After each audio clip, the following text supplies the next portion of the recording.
So, good morning, everybody. I'm Carolina Martinez, CEO of Cameo. I'm so excited to welcome you all today to this special session we're doing about managing lending risk in times of crisis. As you know, Cameo has been very active this year trying to support our lending institutions and our TA providers into um, how to better access and serve the small businesses that have been suffering so much through this pandemic. We did work with the CDFIs and the lenders to discuss all the liquidity issues, and we also have been talking a lot with the TA providers to support the efforts that have been developed throughout the state. And one of the big challenges we've been hearing also is we are definitely seeing a lot of risk as we're putting more and more capital out with a very uncertain economy. And we do have a lot of challenges just because of the communities we served already. So it is important for us to really kind of talk about different avenues that our lenders and our organizations can take to minimize that risk. At the beginning of the year, even before of all of this was happening, we were really talking a lot about some state products that were very helpful for the lenders to really kind of manage that risk. And we were aware of how underutilized those products were. So we did start with a project in LA County, partnership with IBank and Small Business Majority to really support more and build more awareness about the state loan guarantee program. And all of that is start kind of like a snowball, like it start growing and growing. And by now we're involved in so many different initiatives to really support the mission-based lenders to connect with these opportunities of the state that the state has to really support and minimize the risk at the same time that they are supporting and really helping the small businesses through such a dire times. So I'm really excited to have you all. We're going to have so much information today. And Susan, if you go to the next slide, I like to go through the agenda, which in a minute should be coming up. And we are going to start obviously with my welcoming remarks, but then we're going to have a very special guest. We're having Scott Hu, the director of IBank, that is going to be joining us. And after that, we're going to have Megan. Let me see, and it keeps popping up, so I'm sorry. I'm trying to.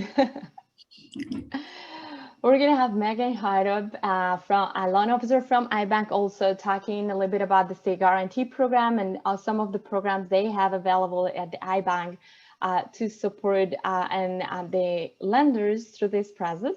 And then we're going to have Susan Brown, who most of you know, our VP of Capacity Building, talking about the risk management strategies. And at the end, we're going to have a special session, which I'm very excited. That's kind of like a lot of excitement because we're going to try to do something like a speed dating virtually with the FDCs. So we've heard also that not everybody has the connections with our finance development corporations.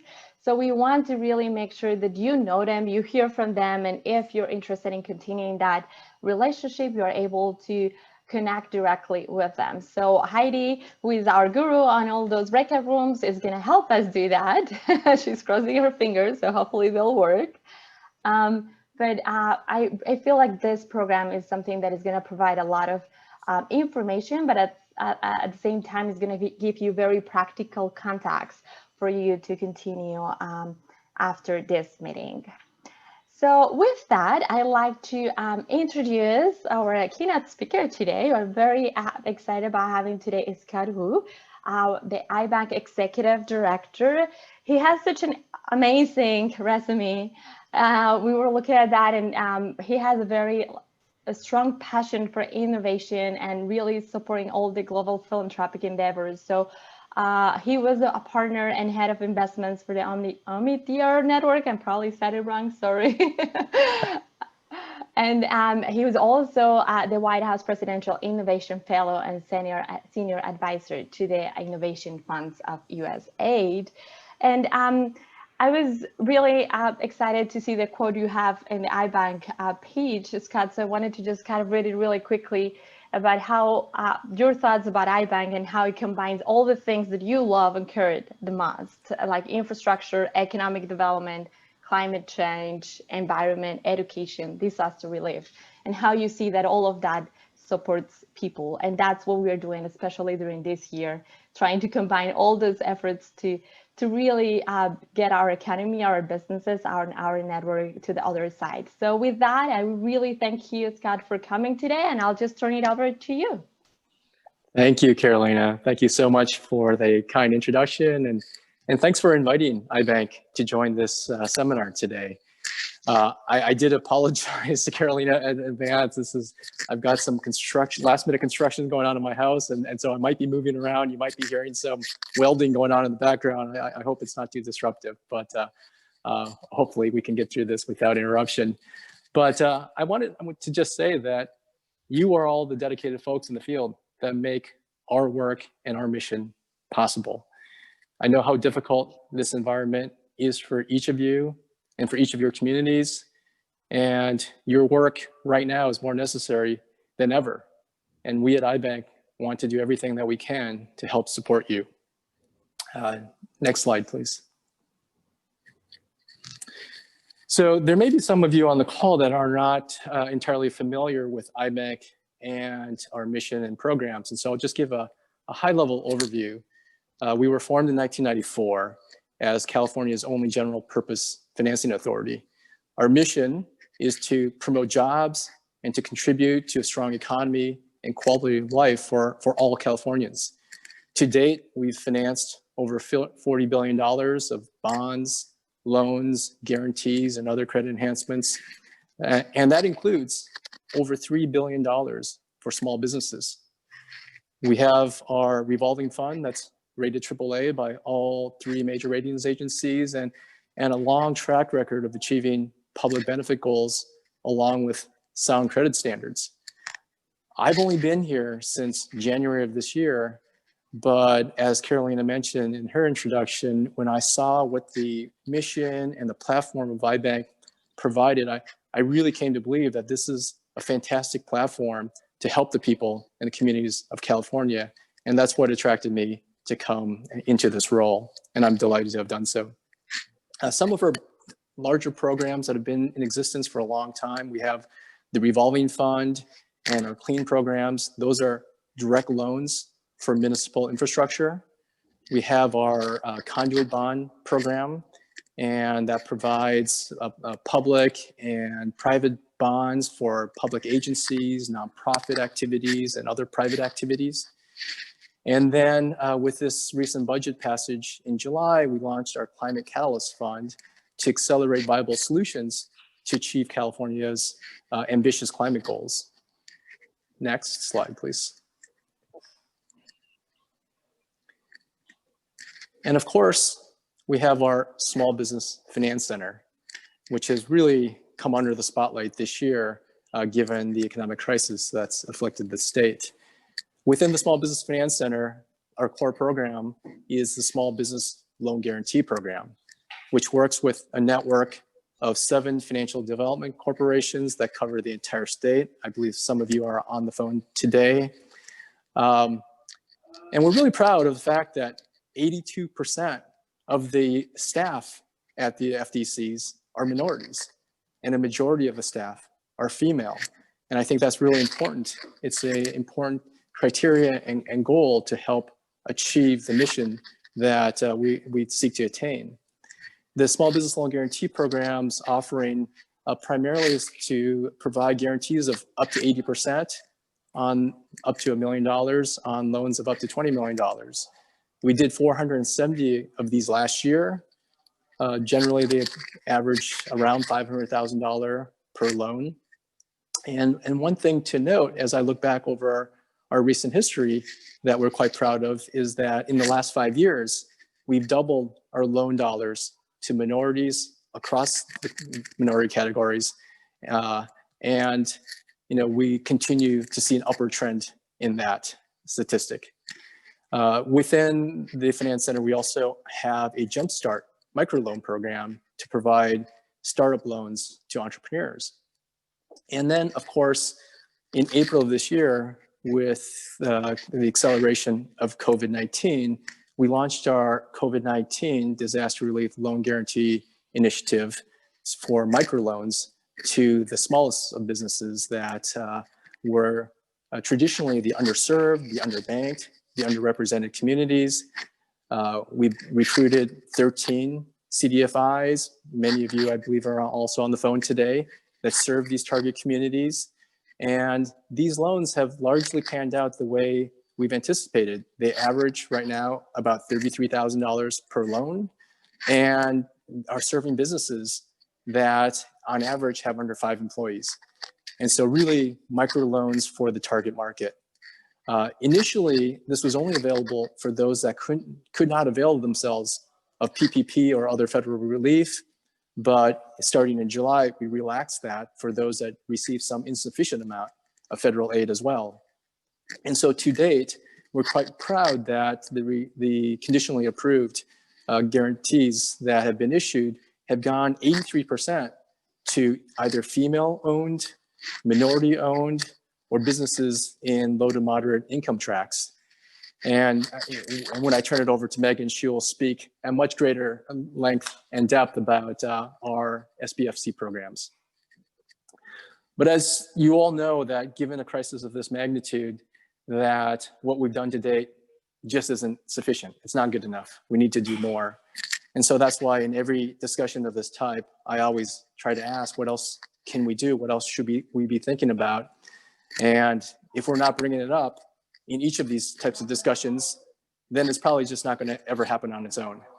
And several of those conversations in late spring and early summer led us to believe that something, as we brainstormed what was most needed in the market, that's what led to what came to be the California Rebuilding Fund. Next slide, please.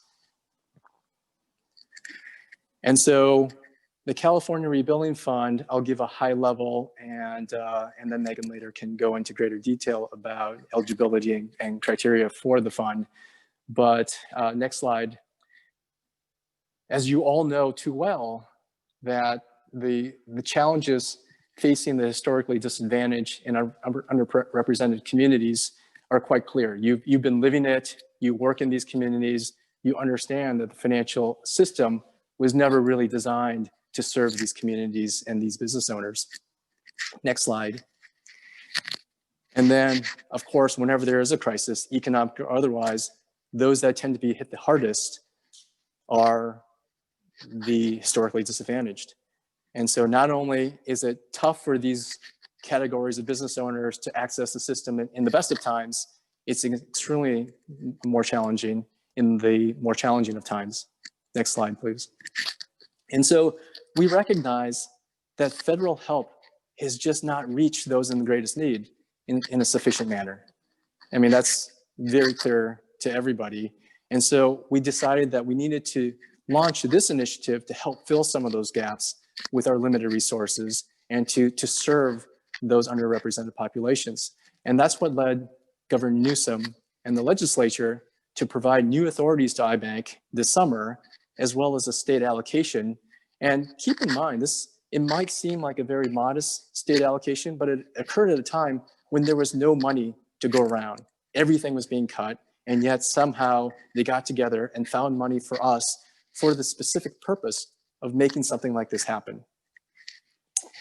And so in doing so, IBank decided that unlike our standard banking practice, we intend to risk all of our money into this California Rebuilding Fund in order to drive much larger amounts of capital into this program so that those dollars can reach you and ultimately the businesses and the clients that you serve. IBank in this case is not the manager of the platform and the fund. We have no governance role, but we are the anchor investment that put in the first loss layer of this fund to get the fund launched, which can be leveraged by other senior investors. And it is a private sector vehicle, as I said, and it's run by volunteers, philanthropists, nonprofits, mission-driven and impact firms. We're really proud of the coalition that's come together to make this happen. So while IBank has helped shape its vision, we have, again, no role in its direct operations. We did believe, though, and I wanted to ensure that the process and the criteria needed to be fair, simple, straightforward, and very accessible. And so we look forward to its imminent launch. I know there's a moratorium on the announcement for the launch date until it actually occurs and the governor's press release goes out tomorrow, but several of you on this phone call know the date because you need to be prepared for launching and opening up for business. And so I ask you to try to keep that information internal until after it's publicly launched and announced tomorrow. And so with that, well, let's turn to the next slide. You know, when I look at this, I am also quite satisfied and proud of the amazing partners across the board, those in this room, those that we've been working with along the way to bring this to fruition so quickly. And so with that, I'll turn it back to Carolina. Thank you so much. Thank you, Scott. It's really great to hear from you all that the state is doing to support the businesses and how we've all come together. As you were saying, like even with this rebuilding fund, just the public, private, nonprofit, all the partners are coming together, and it's not enough. We still have a lot more to continue growing that network, but it's great to see that we are on the right track. I know that you have to leave now, and I was wondering if you have maybe a minute, if anybody has any questions specifically for you. I wanted to just take a minute of that if anybody would like to ask a question directly to Scott before he leaves. We're going to go a lot more in detail afterwards, but I just want to make sure that now that we have Scott here, we can certainly do that. Great. You can definitely put it in the chat or maybe unmute yourself. Okay, everybody is as cold as I am. Maybe I don't want to ask.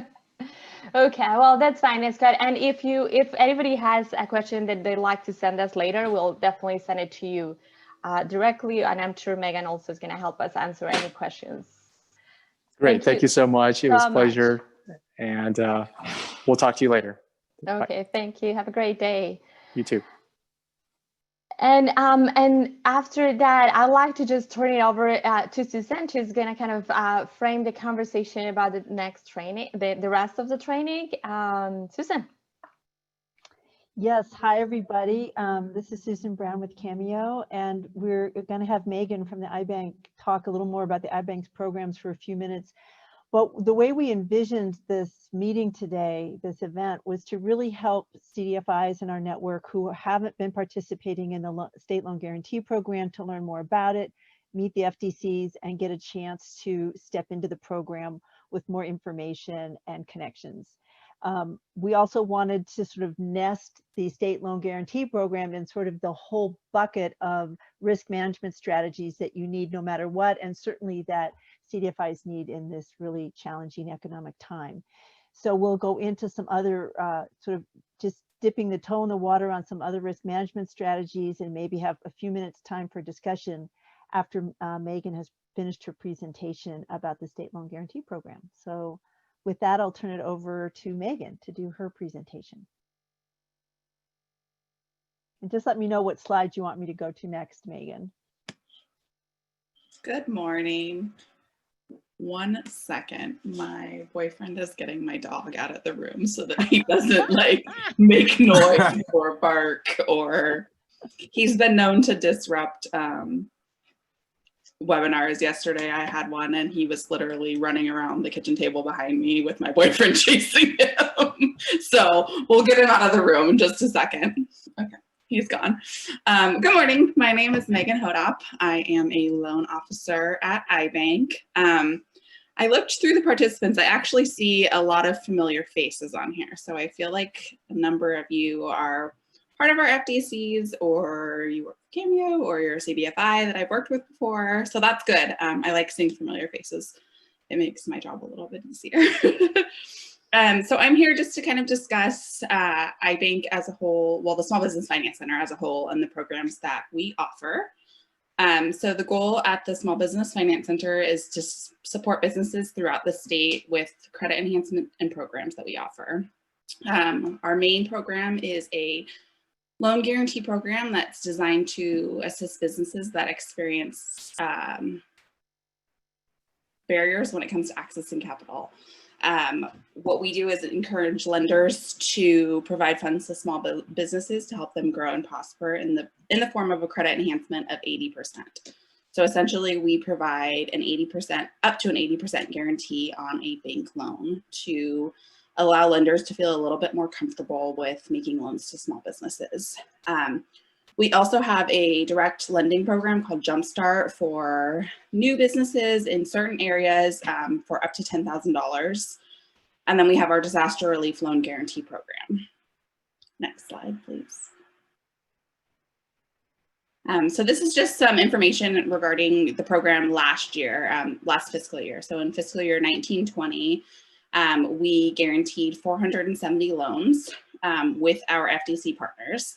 Some of the purpose for the loans were for business expansion, inventory, working capital, lines of credit, agriculture, disaster relief. So basically, the way that we leverage our trust fund, the loans that we made resulted in more than 165 million in loan guarantees, which supported 240 million in business loans. Small business owners reported that more than 15,000 jobs were created and retained because of these loans. Next slide, please. I skip a slide. Sorry. Okay. This is just some information, general information about program terms for the traditional small business loan guarantee program, as well as the disaster relief loan guarantee program. So we are able to help businesses that have 750 or fewer employees. We can guarantee up to 80% on the traditional program and up to 90% on the disaster relief loan guarantee program. The maximum amount that we can guarantee is $1 million. The guarantee terms can go up to 7 years. The loan could potentially be longer than that, but our maximum guarantee is 7 years. And there is a small fee for it. So we do charge 2.5% on the guaranteed amount plus a $250 fee. Next slide, please. This is interesting. This is just a case study that we threw in here. We celebrated back in 2017, I think. I don't even remember what year it was, our 1,000th loan. And with that, we showed off this company called Stasher. And this is just kind of an information about how they used our program to build their business, to get the capital that they needed. And Stasher is actually like a large business now, and you can buy their reusable bags everywhere. They were on Shark Tank. So it's just a little bit of information about how we were able to assist them. Great. And can I just jump in and make one quick comment, Megan? Yeah, totally. Yeah, just going back to this slide, I just want to emphasize for CDFIs on the call that haven't used this program before, this is a pretty amazing way to manage risk and preserve your capital, because let's say you do a $10,000 loan and it gets guaranteed, let's say even just at the 80% level. And let's say at when half of it's been paid off and you still have an outstanding balance of 5,000, if the borrower defaults, you can, basically get up to 80% of that money from the state guarantee program that's enrolled in here. So that instead of your loan loss reserve taking a hit for the whole 5,000, it's only going to take a hit for 20% or maybe 10%, depending on which product you've enrolled in. So it's a pretty amazing way to manage risk and preserve your capital when you're serving these, hard to reach communities. So that was our main reason for today of introducing this. Is like, hey, if you're not part of this program, you need to be, right? Yeah, definitely. That's exactly why we are here, is to help lenders feel comfortable providing capital to small businesses when they otherwise would be challenged with it. So we don't run the program ourselves at IBank. There are 4 of us here in Sacramento that work in Small Business Finance Center. So what we do is we rely on financial development corporations, and these are nonprofits that we contract with throughout the state to help facilitate the program. Our FDCs are absolutely amazing. And I'm not just saying that because most of them are on the phone right now. But we could not do this without them. They are our boots on the ground. They are the intermediary between us and lenders. They really work with the clients to get both the loan underwritten and, oh, I wasn't done on that slide. Oh, I'm sorry. Sorry. I'm sorry to see that. Heidi, it's hard for me to see the chat right now, Heidi. So. So this is just kind of a breakdown. Scott mentioned it earlier, how diverse our FDC staff is, and that's really incredible. Not only are they super diverse, but they have a ton of experience in lending, small business lending. So this is kind of already what I said. In fiscal year 1920, 470 loans were made that resulted in more than 165 million in guarantees. Like I said, our FDCs are there to help us process our traditional loan guarantees, disaster loan guarantees, and some of them even do the Jumpstart program. Next. Yeah, and I want to second that. Cameo's had meetings with all the FTCs, and they are a very experienced group of people, and you're here to meet them today. Heidi, was there a question in chat you want to read? Or you yeah, I have 2 questions in chat. One is from Hannah at TMC Community Capital, a new CDFI on the scene. So welcome to them. Do you have to have a CDFI certification in order to partner? With IBank, in order to be a lender, you have to be CDFI certified. They can be state certified though. We do accept coin certification. Okay. And then the other question is, should a TA provider request that a CDFI use the state guarantee program when we submit our credit memo? That's an interesting one. That's an interesting one. Maybe we'll hold that for another time. I think that comes into your relationship with CDFIs. That's another thing Cameo's trying to facilitate, is helping the TA providers meet and understand all the different CDFIs that have different approaches and programs and underwriting. And I think knowing when you partner with a CDFI, if they're using the state guarantee program, it might be helpful for you to know that.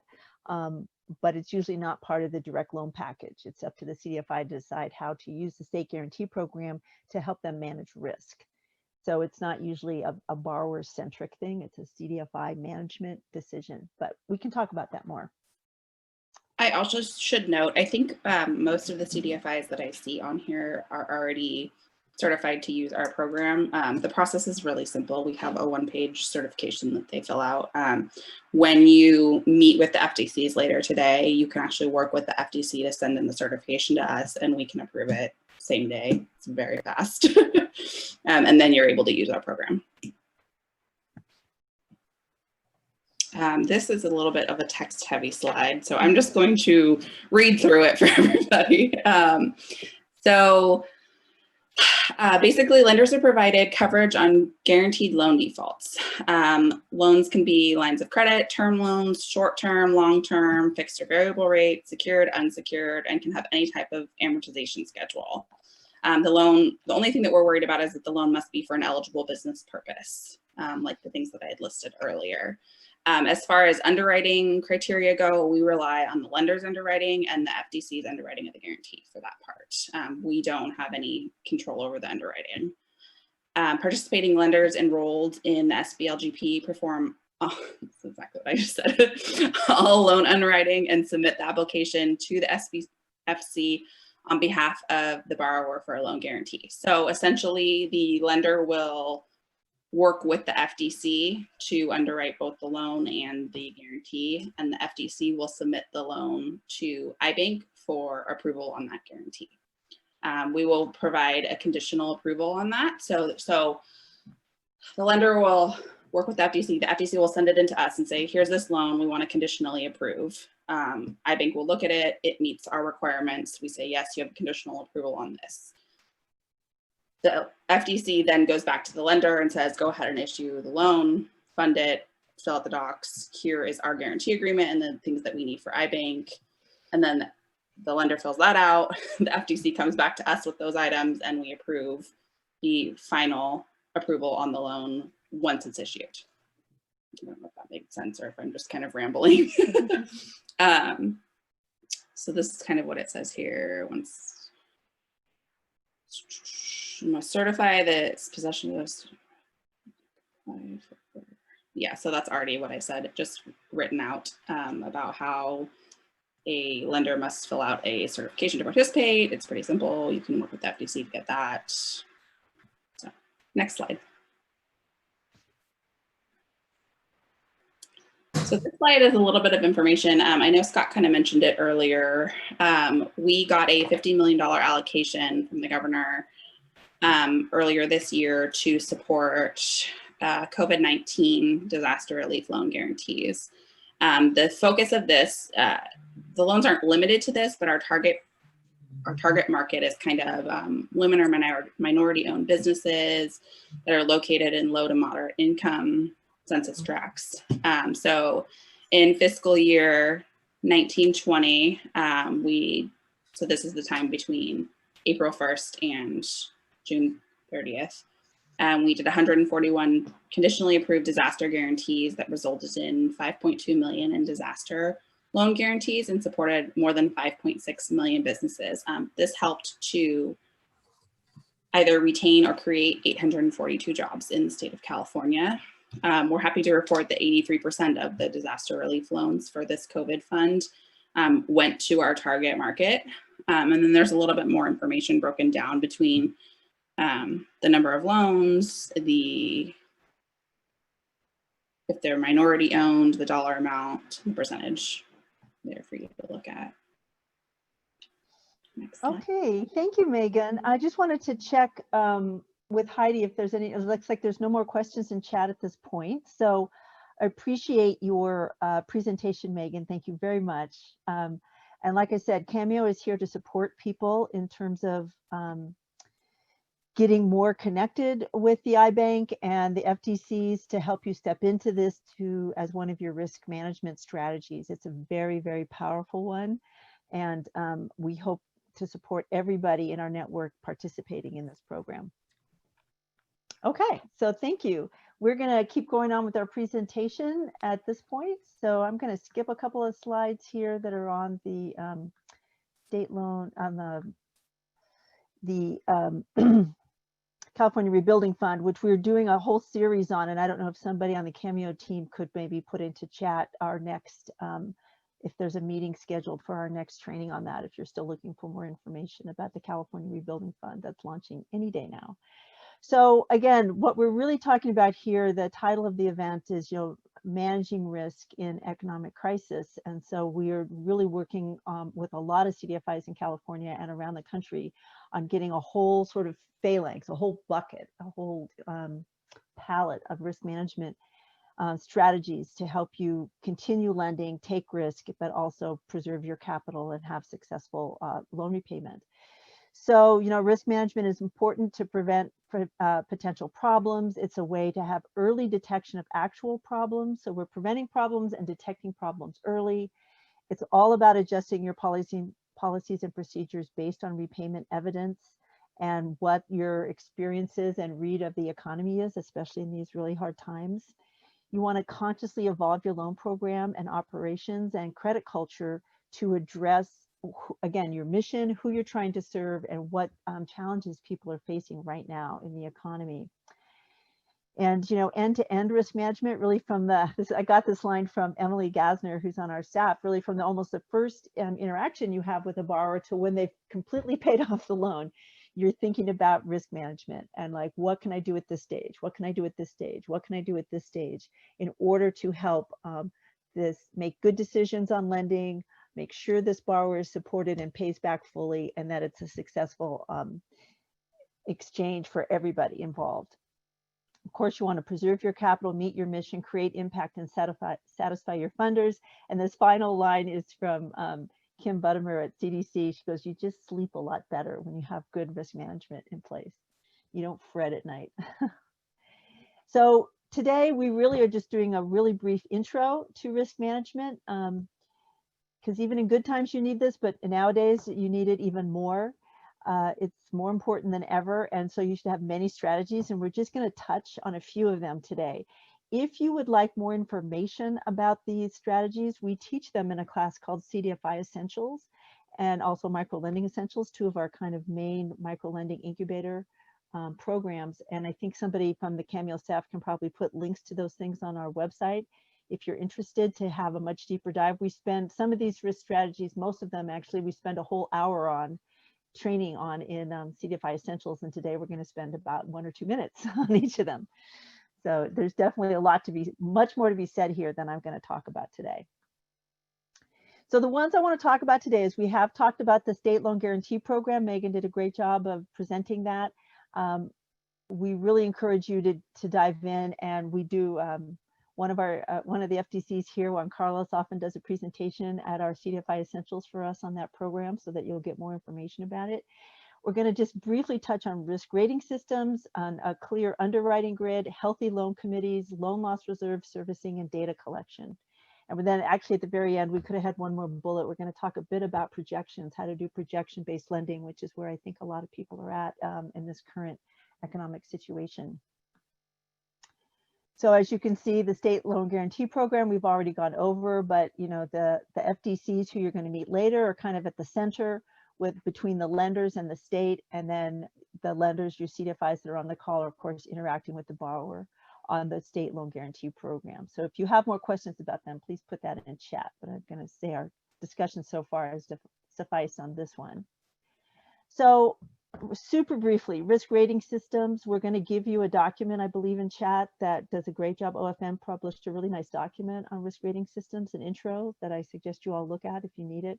But it's really a tool for quantifying the overall risk in your portfolio by segmenting your loans into risk grades. So you create a matrix where you segment your loans into different risk grades, and you decide what are the components, what are the best predictors of performance, and those become sort of the measuring sticks within your risk grades. And then you create policies around it where you apply, when do you apply these risk grades, when are loans rated, when do they get re-rated, who can change the risk rating, who looks at the risk rating. I mean, this needs to be a very active and vibrant part of your program so that it's not just something that's sitting in a computer file someplace, but you're looking at it all the time and reassessing, especially in COVID. Kat Howard did some presentations for us, and I think they're looking at their loans monthly now because they're trying to assess risk individually by loan, but also overall in their portfolio. So I want to just say, first of all, this is a MEDIC example. This is not a recommendation. This is just to give you an idea, a little idea of how risk rating works. You come up with your risk factors here, and maybe these aren't the ones you want to choose. I've just done debt service coverage, management experience, collateral coverage, whether there's a guarantor on or cosigner on the loan, and a FICO score. You may decide for your organization the best predictors of good repayment or risk are not those elements, but something else. So you got to do your best thinking about what are the elements that we think are the most vibrant indicators of repayment success. And then you can give them a weight if you think some are more important than others. And then you kind of define what they are. You could say somebody with a debt service coverage over 2.0, like for every $1 of new debt you're going to give them, they have $2 of excess cash. That's a pretty low risk. You know, that's going to be a much more comfortable coverage than somebody who might be under 1.5, which is kind of the standard. And you do the same for each one of these. A low risk deal might be, or a lower risk deal might be a borrower has experience running a business in this industry. A more moderate risk might be experience working in the industry, but no business background. And the highest risk might be giving a loan to somebody with neither experience in running a business nor experience in this particular industry that they're applying for a loan for. So I won't go through all of these, but that kind of gives you an idea. And what you do is you kind of give people a rating on each of these, add them up, do a weighted average, and it kind of gives you an idea that ends up with their risk rating score. And if you want to know more about it, you can look at the OFN, it has a great manual, or join CDFI Essentials. So the underwriting grid, Susan, again, yeah. before we go through the underwriting grid, I think Megan needs to go. Can we just do a call in case there's any quick questions for her? Okay, For sure. we should have probably No problem. gotten to that before. Well, I asked if there were ones in the chat and there weren't, but are there any final questions about the IBank programs? Megan, did you have a slide on terms or any things like that that you could share that were a part of your presentation? I did not. Okay. Can you please, Susan, show the slide with my email address though? So if anybody has any specific questions, feel free to email me. I did show a slide, so that's my email. Little I'll small, put it into but- chat. I'll put it into chat. Yeah, thank you. Perfect. We didn't have a slide about terms. There was a slide about the fee, the maximum amount of the guarantee. Those are what we have as far as terms. As far as like underwriting terms, that's all dependent on the lender and the FDC. Gotcha, thanks. All right, did that answer your question, Willis? Was that good? Yeah, that's fine, thanks. Okay. Anybody else?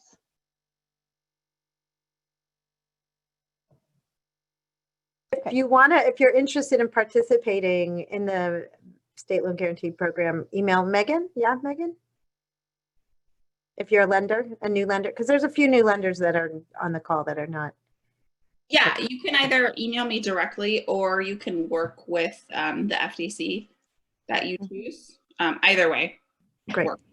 Yes, and I know I sent to Melissa and you, Heidi, yesterday the application. So I don't know if you can share that in chat. The IBank application is a one-pager, so it's pretty easy and clear to do. Okay, good. So we'll keep going. Thank you, Megan. Thank you, Willis, for your questions. So let me keep going here. The underwriting grid. So when I teach micro lending essentials, I think, and we do evaluations of the program almost across the board, when you ask people what's their favorite part of that, is that I show people exactly how to create, an underwriting grid that specifies exactly where they draw the line on saying yes to a credit on the 5 C's, cash, credit, capital, collateral, character. And it's really helpful to have a very clear underwriting grid that are your best predictors of repayment, and ideally over time are tested against your portfolio for accuracy. So you keep adjusting your underwriting grid based on the performance of your portfolio to make it better and better predictor of repayment. And it should guide all your underwriting decisions, and that all your loan officers and your loan committee and everybody's trained on it and really singing off the same page and using this exact underwriting grid as their method for deciding when to say yes and no. And then when you do want to make exceptions and underwrite a deal or approve a deal that doesn't meet all your credit criteria, you'll usually make you'll have a stronger reason why you're making that exception once you kind of have to throw it up against your underwriting grid and come up with good rationale for why you might make exceptions, which happens for everyone. So I think if you feel like you don't have a lot of clarity and specificity about your underwriting criteria, another reason to look into it, and perhaps looking at our CDFI Essentials if you'd like support around that. Healthy loan committees is something that people sometimes take for granted, but you shouldn't. We had last time I taught micro lending essentials in person, we had somebody participate who stood up and gave a very impassioned, impromptu little speech about how she had an unhealthy loan committee, and it was really undermining the quality of the loan decisions. They were turning down the good deals and approving the bad ones, and all kinds of things were going sideways because they didn't have alignment and agreement with the loan committee. So I think this is one way to manage risk and make sure you're having a really smooth path, you might say, to making loan decisions that make sense. So it means having all the parties on board. So a healthy loan committee supports risk management through quality decision making that's aligned with the overall program. So it's great to have a job description for your loan committee, training from the start, training from the get-go, roles and authorities clearly identified, and an agreement that the committee and staff will use a consultant or get some kind of help if there's misalignment. I have talked to staff, they're almost like afraid to talk to their loan committees about issues because the loan committees have established a certain kind of authority and there isn't really good communication. So ideally you could get a loan committee where that is an expectation that that kind of conversation could happen when necessary. Loan loss reserves, huge topic. We need a lot of time. We're, again, barely discussing it today, but again, a loan loss provision is a set aside as an allowance for uncollected loans. So you don't want to be doing lending without a loan loss reserve for several reasons, partly because if you borrowed any capital, you need some money to pay back your investors, and two, you don't want your loan pool to just shrink and shrink and shrink as you experience losses. So there's two types really. There's one that's an accounting entry that should be called an allowance for loan losses that shows the true value of your loan receivables, which works a little like depreciation, and I'll show you a slide about that in just a minute. And the other is a cash reserve, perhaps a restricted cash reserve to replenish the loan capitalization pool and or ensure cash is available to pay back your investors. So the allowance for loan losses is a balance sheet entry that, and I just gave you a little example here, and it shows you that even though you've made maybe $400,000 of loans, you have loans receivable of $400,000, you're predicting that you're going to perhaps have defaults of up to 10% of those, which is $40,000 over time. So the true value of your loans receivable is only $360,000. It's kind of like having your car depreciate. It's the same kind of, contra account where you buy your car, brand new car, you drive it off the lot, it's suddenly worth $2,000 less. So the true value of your car goes down as it ages, and to some extent, because we're all trying to step in and help borrowers who are more at risk or higher risk borrowers, we have to make sure that the true value of our loans on our books are shown with this contra account, and that we are realizing that maybe our allowance for loan losses is something that if we need a cash reserve, we might start looking at our allowance for loan losses. One measure for how much, there's several ways to have your cash set aside, but it's one place maybe you could think about what your cash set aside needs to be. But the restricted cash set aside is sort of a separate kind of animal here. And this is a restricted cash account, which provides a different function than the balance sheet entry. It's a source of liquidity used to repay obligations to investors in the event that there are losses, or you can use it to replenish your lost capital even if it's grant or equity capital. This cash reserve account is on your balance sheet and can also be in a separate checking or savings account. So servicing, I mean, I say all the time that I think micro lending is relationship lending. So having a relationship from the first day you meet to the last payment of the loan is really important. And there's so much involved with servicing. It deserves its own meeting for sure, a whole training on it. But of course, it's about tracking your payments and then having a fairly rigorous delinquency policy. I think everyone's getting better, but years ago, people would have no pays or slow pays, and they just wouldn't contact the borrower. You really want to have some very proactive intervention strategy the day you get a not sufficient funds notice on any kind of from any of your borrowers, and step in quickly with a strategy on how to get them back on track. Sometimes you might be collecting financial documents or pulling a periodic credit report check to sort of just see instead of just giving somebody a loan saying see you in 5 years when it's paid off, you may want to be checking in regularly, quarterly, annually, whatever you think is necessary. Perhaps based on the risk rating, you check in more often or get documents more often on your higher risk deals. But definitely checking in and making sure that your business is still doing okay, the credit is still on board, it's kind of running smoothly, and that you're keeping a tab on how the business is going. Often micro lenders have covenants of all kinds, like not taking on more debt or participating in loan TA, or there's all kinds of covenants you might have in your loan docs. You want to make sure you're tracking that. You can also have just regular overall portfolio watching so that you're looking at both individual and aggregate levels at your portfolio. And of course, always, maintaining that connection, relationship, maintenance, coaching, anything you can do to keep that relationship going so people talk to you when they have problems, they return your phone calls, they pick up your calls, and they'll work with you when they're in trouble. So data reporting and really your data represents the actions you've taken to achieve your mission and the impact you're making in the world. And so if you're really serious about your mission, you need to be serious about data collection. And studying your data is the only way to learn and evolve your program and make it stronger. And you really want to incorporate data as part of your organizational culture. So it's second nature to collect it, and it becomes second nature to look at it and use it and analyze it and use it for all your strategic development and thinking. And there's a few documents, there's some articles that we can put into chat about becoming a data mature organization. But trust me, if you're not collecting and managing data, you're going to be more and more at risk, right? The way you manage risk is to really be on top of it, and you've got to have that feedback from your portfolio and your borrowers to know where you're at. So the last topic is really lending in an economic downturn, and we hope to have a few minutes to open it up for input from some of our more advanced CDFIs that I think are on this call. But what I've heard from people is to really start by focusing like a laser on your existing portfolio. Those of you who have a portfolio with loans, be really engaged with your existing borrowers and doing whatever you can to help them pivot and find a new way to survive in this really tough time.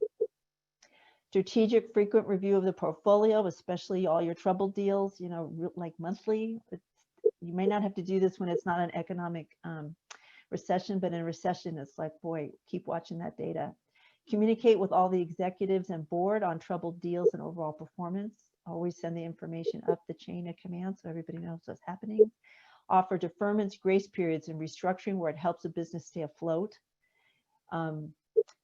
Help businesses pivot, as I said. Do what you can to help them figure out how to survive in this new time. New distribution methods, more online, you know, different methods of different types of products and services. And I love this. Again, I got this from Kat Howard. You know, see your organization as a community asset. You're there to serve the community, and preserving your capital, preserving your program, staying afloat is really an important, because who's going to achieve your mission and achieve the impacts you're trying to create in your community if your organization gets shaky? So I think Eric Weaver said, put the, you know, the oxygen mask on your organization first, and then put oxygen on all your borrowers. But come up with strategies that helps your organization stay healthy and helps your organization survive these times. So one of the things we see that lending in economic downturn with new originations is about, you're going to have to probably turn to projection-based lending. Both a policy and a practice around that. Like, you can ask for 2019 financial information to see how they've done in normal economic times, but the 2020 financials might not really help you predict the future, because 2020 is probably going to show a lot of scrambling. Like, people were scrambling to figure out how to survive and maybe starting to figure it out by the end of the year. So even businesses that are doing okay, you may need to see a projection for 2021 to understand how they're going to get through to the other side. So you can document current cash flow with bank statements or their bookkeeping systems like QuickBooks or whatever they're using for bookkeeping. So that's one way to look at current cash flow. You can certainly revise your loan product design, as we've talked about before, with deferments and grace periods and other things like that that help people survive the first several months of your loan. One thing I recommend is you can do research on what industries are doing well in this economic downturn. Some are struggling and tanking, others are seeing this as a boon and doing great. So I think doing research on who's really thriving in this market and who isn't would be incredibly useful information to have. And looking at your local economy, like, are there particular industries in your local economy that are doing well relative to others? So globally as well as locally, who are kind of stepping into this challenging time doing well, and who's really struggling. So when deals come in, you have an eye for how risky the industry is. Clearly having a robust loan loss reserve, as we've talked about. I bet you people are bumping up their loan loss reserves pretty significantly right now as a way to hedge their bets and manage risk. And again, participating in the state guarantee program is a great way to go. So just a few ideas, because when I've talked about projection-based lending and having policies around it, people have kind of said, oh, how do you do that? And I think if you've done business planning courses, if you've trained a lot of business owners in business planning, you start to be able to look at a projection and know whether it looks like it's based on really good research or not. But it's good to write it down, because it's okay to say, yeah, I know a quality projection when I see it. But frankly, if you want to have a standard credit culture in your organization, somebody's got to document what are the characteristics of a quality projection. So first of all, like, how do they justify sales numbers, and is there research and explanations? Like, just seeing a number plopped in the sales thing like 5,000, 10,000, it doesn't tell you much. You want to hear a narrative about where did they come up with that number, what it's based on, you know, have they done research, how many actual sales do they have to achieve those numbers, stuff like that. You want to see that thinking. Does cost of goods sold reflects industry standards, the percentage of sales? I've seen projections where the cost of goods sold is just terribly low. It's just not, it's not realistic. So really understanding cost of goods sold margins would help you assess projections. Overhead.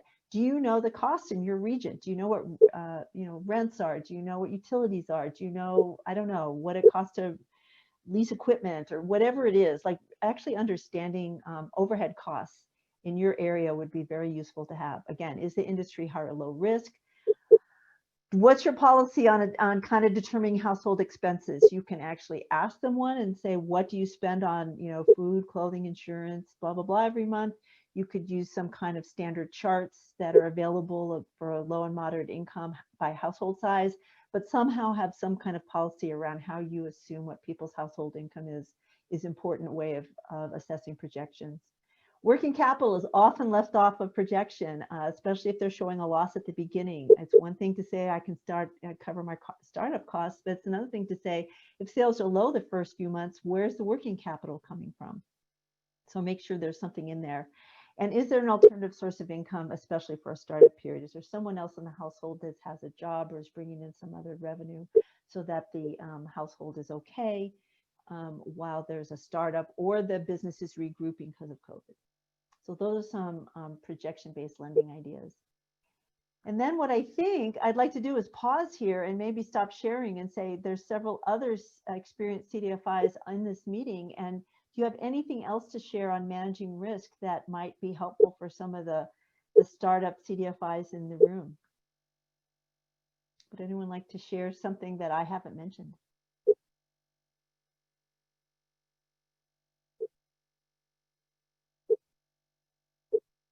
It looks like we're also putting a few things in the chat room. Some best practice for liquidity was kind of an interesting article I found just for CDFIs. You don't see that very often. And there was a letter to funders from some leaders in the CDFI community, which I thought was really helpful because it explained to lenders to investors in CDFIs, what kind of capital they need in economic hard times. Anything else anyone can share with us? Hey, Susan. Yeah, hi, Susan. Rob.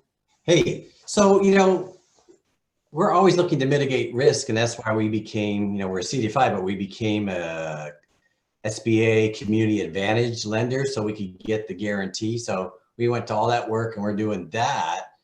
So we're always looking to mitigate risk. And so like the IBank thing is looking appealing as well. I was just wondering if anyone else does multiple guarantee options like this. Do both. I don't know if someone from CDC is on, but they enroll, like I think San Diego serving Southern California and CDC and some of our bigger CDFIs enroll a large number of their deals in the IBank state loan guarantee program. Is that what you mean, Ross? Yeah, I mean, we looked for ways to get income years ago as well, and that's why we became a CDC and do SBA 504 loans, mainly so we have another source of income coming in, which is different. I don't know, I just haven't done the IBank part yet, and I think it's kind of probably we should. But, I recommend it, Ross. Go look at it. I can tell. It's a deal. I mean, think about it. You've got $5,000 or $10,000 outstanding, and you only have to, you know, lose 20% or 10% instead of the whole bit. Well, it really makes sense because we're a heavy user of USDA IRP money. We go back 30 years on that. Our first one's going to be paid off in a couple months. That's 30 years ago. But the problem is when we've had losses on those at the beginning of all those, we're still paying for them. So, but if we can get some guarantees on to offload some of this, it really makes sense because it's taken us years to, save up enough and get those out of the way. Anytime you can mitigate risk and stuff. I know. And then how much do you save at the beginning of a 30-year investment like that? It's hard to predict, right? It's very hard to predict. Oh, it is. And I'm reconstructing 30 years worth of, this pandemic's not our first merry-go-round or whatever, right. First rodeo, because I don't know if you guys remember 2007, 2008, there were some issues and we had some nice charge-offs during that period. Guarantees would have made a big difference. We wouldn't have taken it against our net assets so hard. So, right. At the time you're doing it, it seems like, oh, this is kind of a lot of work, but it really isn't. And then it really impacts down the road if there is some issues. So. Yeah, no, I think so. And I've worked with another CDFI that was in a similar position where they experienced losses that hadn't been really accounted for at the beginning. And then fundraising becomes around finding money to pay back a debt that's gotten, that got lost through a loan that went into default. And that's kind of a bummer, right? You don't want to have to raise money just to basically hand over the check to an investor. So anyways. Susan, in the chat, there is a few answers for Ross' question. Great. So that is great. And I think your question was like if some of the organizations were using multiple guarantee programs to secure their portfolio. So we do have Juan Carlos Hernandez from Southern FDC. There is a bank that used SBA, USDA, and state guarantee. And CDC does use SBA and a state guarantee right now. We also had Babida from PACE saying that PACE is SBA California lender, but they're also actively doing IBank disaster and state loan guarantee loans. And PCR uses both SBA guarantee and a state guarantee. Each has its own advantages. And so maybe we can go into that. Somebody uses is using CalCap. And Axion uses CalCap and a state guarantee too. Yeah. Well, we use CalCap too until they stopped matching it. So then we turned that one off and went to other things. Yeah. Well, there's a lot of choices there. So yeah, I think doing that dance of figuring out which ones you need for which circumstances and how they all work together is another little learning curve, right? Okay. Anything else to share? Sorry, Heidi told me I was talking really fast because I thought we were running out of time. Sorry about that, everybody. Okay, so I think then if there's no more questions,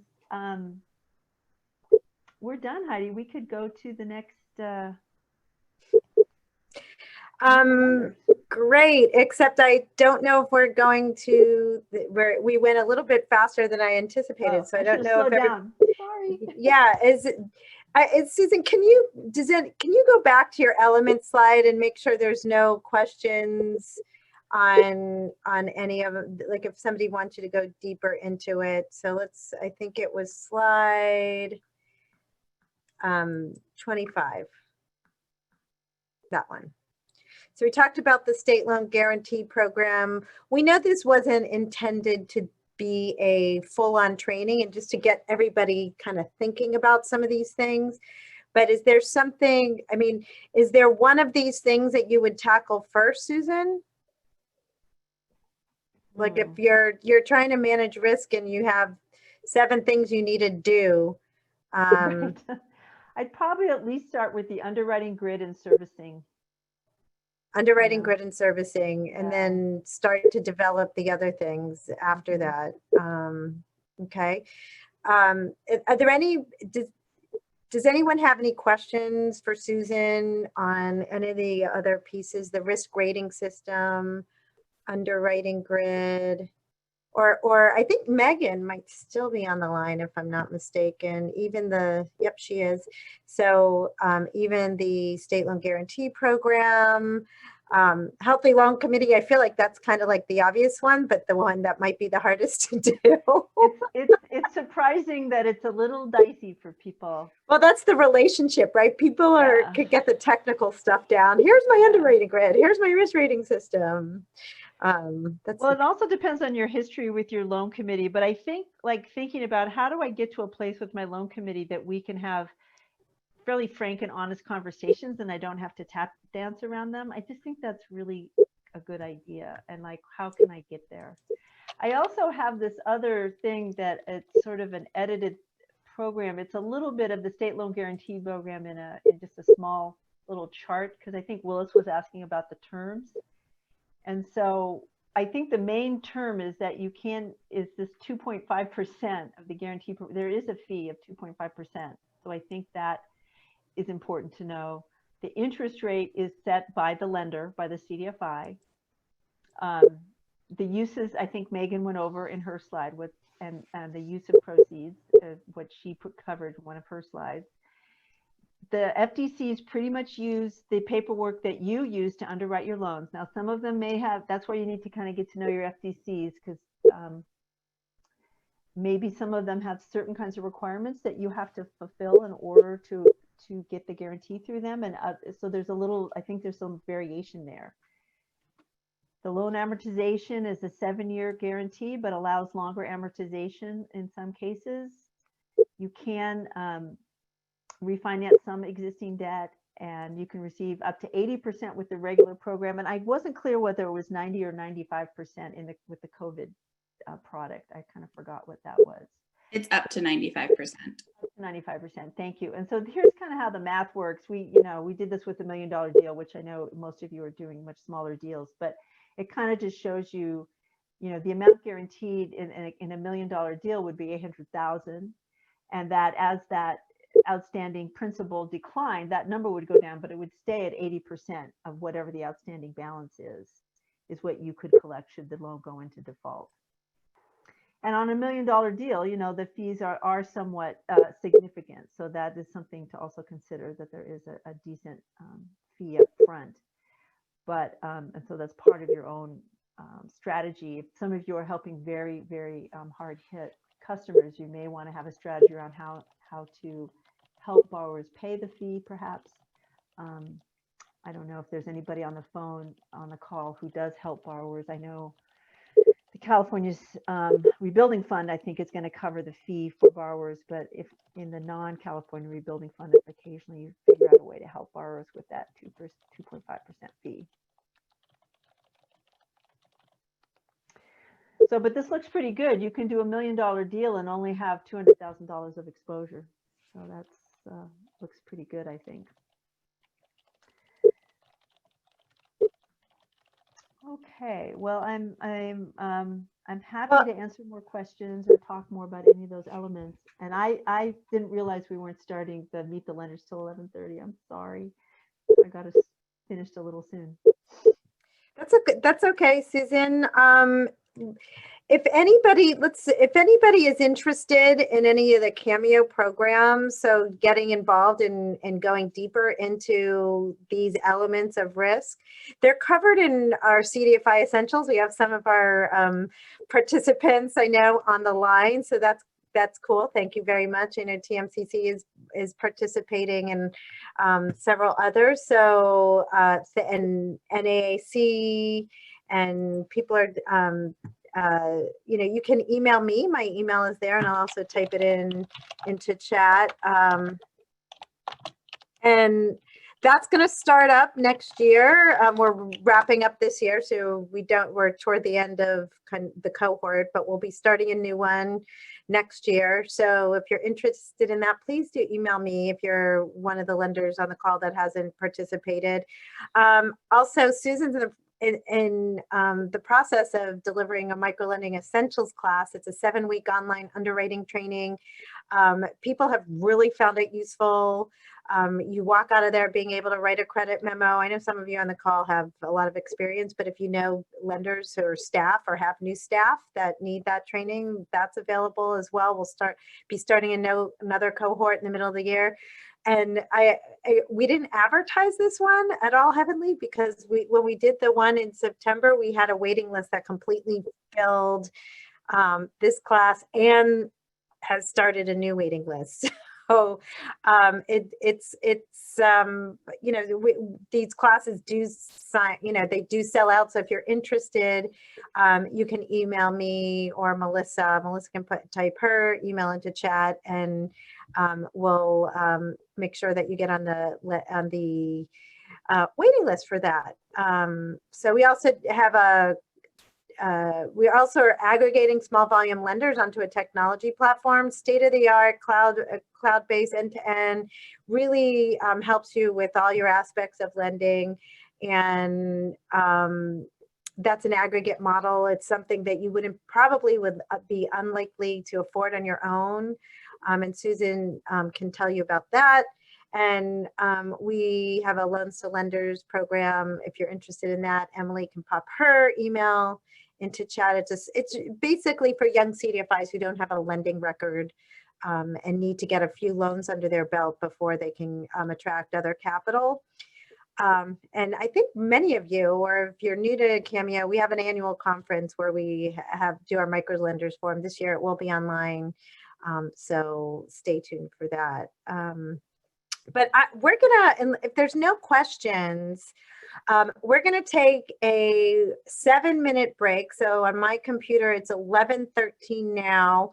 I am going to email a couple of people who are not on the line to make sure that, to give them a couple of minutes to hang out and to get online.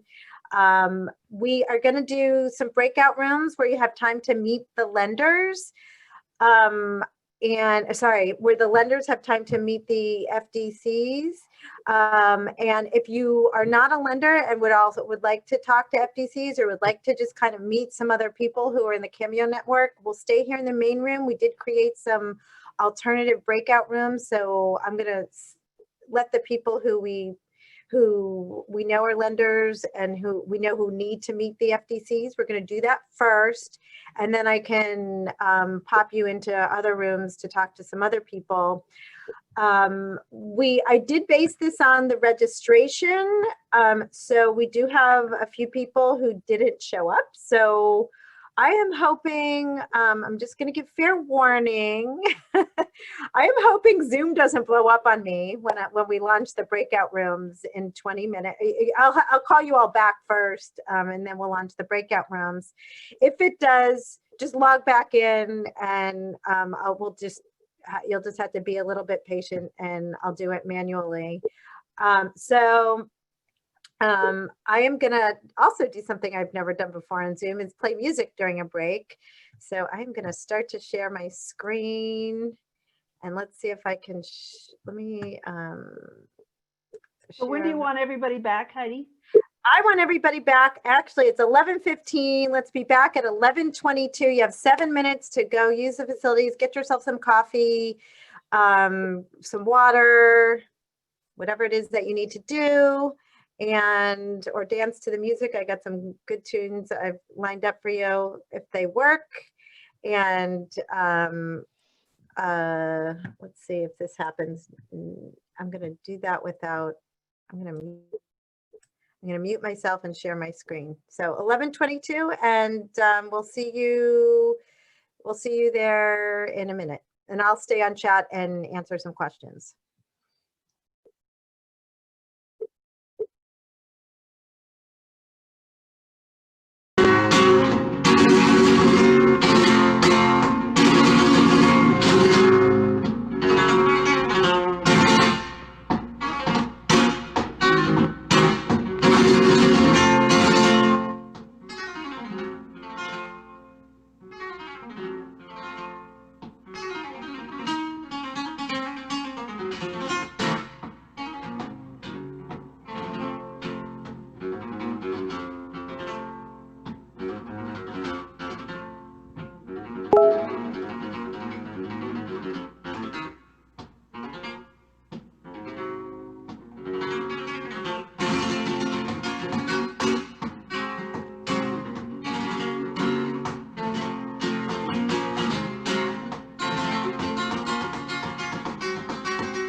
So you can all tell that I like flamenco music, I think. I spent some time in Spain. Gonna give everybody another minute or so to come back to life. And I want to give the FDCs a big shout out. I know that the you know, for participating, we have an amazing attendance by them. So I want to thank them, and I'm going to apologize in advance that I hope this all works out, because we have quite a few people, as I mentioned before, who just might not have been able to make it today and thought they weren't quite sure. So one caveat, hopefully Zoom's not going to blow up.